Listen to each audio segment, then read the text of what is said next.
পছন্দ করে নাই। বিয়ে করে নিয়ে আসার পরে শাশুড়ি শুধুমাত্র বউয়ের দোষ ধরে, যা তা দোষ ধরে, যে কোনো হাঁটায় দোষ, চলায় দোষ, খাওয়ায় দোষ, সবকিছুই দোষ। তখন বউ কি শুরু করলো? ভালোভাবে চলার চেষ্টা করলো, সবভাবে ভালো থাকতে চায়।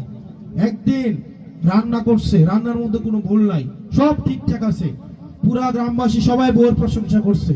তখন শাশুড়ি তো দোষ, শাশুড়ির অভ্যাসই কি দোষ ধরা। তখন শাশুড়ি কয় কি, এত ভালো ভালো না, মানে দোষ যেহেতু ধরতেই হবে, কোনো না একটা দোষ বার করতেই হবে নাকি।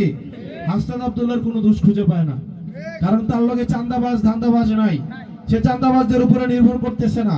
এখন একটা দোষ খুঁজে বের করছে। দোষটা কি? সে যদি একবার নির্বাচিত হয় তাইলে 20 বছরও তার লালন যেত না। এটা নাকি আমার দোষ।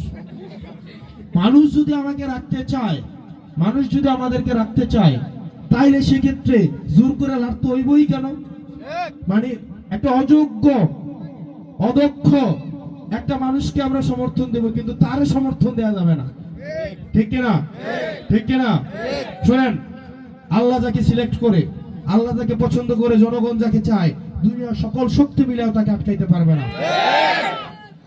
ঘরে ঘরে জোয়ার উঠেছে, মানুষ নিজে এসে খাচ্ছে, চাকরি থেকে ছুটি নিয়ে আসছে, ঢাকা থেকে ইউনিভার্সিটি বন্ধ নিয়ে আসছে, অনেকে বিদেশ থেকে ছুটি নিয়ে আসছে মালিকের সাথে ঝগড়া করে, শুধুমাত্র হাসনাত আব্দুল্লাহ শাপলা করে নির্বাচন করার জন্য।